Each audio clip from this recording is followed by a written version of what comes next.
SDO और JEE पर रिश्वतखोरी का आरोप। भीम आर्मी के कार्यकर्ताओं ने लापरवाही के चलते लोगों के बिजली से झुलस जाने तथा एसडीओ और जेई पर रिश्वतखोरी का आरोप लगाया तथा दोनों को निलंबित कर कार्रवाई करने की मांग की।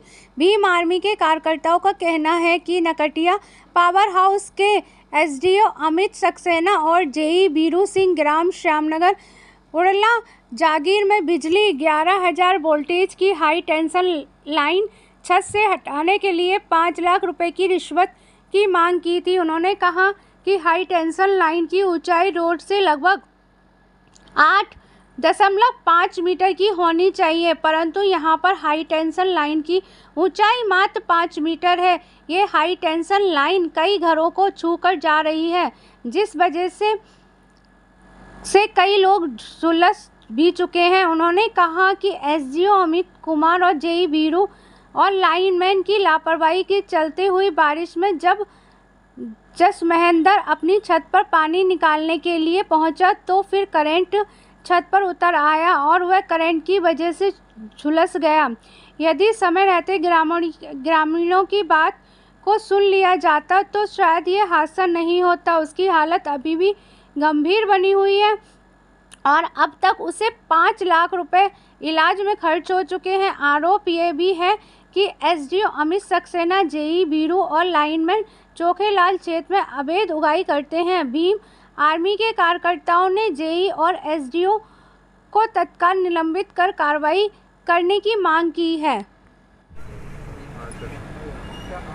क्या मामला था जो बिजली विभाग में 11 तारीख को जो श्यामनगर गोटिया पड़ता है, नकटिया पावर हाउस का गांव है। इस गांव में एक दलित समाज का लड़का 11,000 की हाई टेंशन लाइन है उसे छू के उसे झुलस गया था बुरी तरीके से। उस मामले में उनके परिवार ने कई बार कार्रवाई की मांग की थी पर कोई कार्रवाई नहीं हुई थी। इस मामले में उन्होंने जो जेई और एसडीओ हैं, वहाँ के जेई हैं बीरू सिंह और अमित सक्सेना एसडीओ हैं नकटिया पावर हाउस के, उनके खिलाफ कार्रवाई की मांग की गई थी और मुआवजा की मांग की गई थी, जो बिजली विभाग द्वारा नहीं सुनी गई। उसी मामले में आज भीम आर्मी आजाद समाज पार्टी के लोगों ने आज उसमें धरना दिया और उसमें हमने मांग की है इसमें, क्योंकि विद्युत विभाग के अधिकारियों की मिली भगत के द्वारा ये वहाँ पर काम नहीं किया गया। जो हाई टेंशन लाइन है उसकी ऊंचाई 8.5 मीटर मानक है रोड से, पर उसके बावजूद भी उसकी ऊंचाई मात्र 4 से 5 मीटर है। और इस मामले में कई बार उन्होंने शिकायत भी की कि हाई टेंशन लाइन को हटाया जाए, वहाँ से उनकी मांग की गई। तो एसडीओ ने और जेई ने उन्होंने 5 लाख रुपये की इसमें रिश्वत मांगी थी। वो रिश्वत दे नहीं पाए ग्रामीण, जिस वजह से वो हाई टेंशन लाइन हट नहीं पाई और उसकी वजह से कई लोग उसमें पहले से भी झुलसे गए हैं। अब उसमें लड़का जसमहेंद्र नाम का लड़का था, वो झुलस गया, आज भी अस्पताल में भर्ती है और उसके डॉक्टरों ने ये कहा कि हाथ और पैर दोनों काटे जाने की संभावना है। अभी भी ज़िंदगी मौत की लड़ाई लड़ रहा है।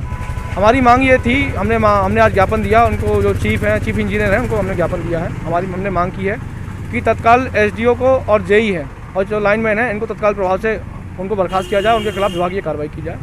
दूसरा मामला ये है कि जो लाइन शिफ्ट होनी है वो लाइन 1 हफ्ते के अंदर शिफ्ट हो।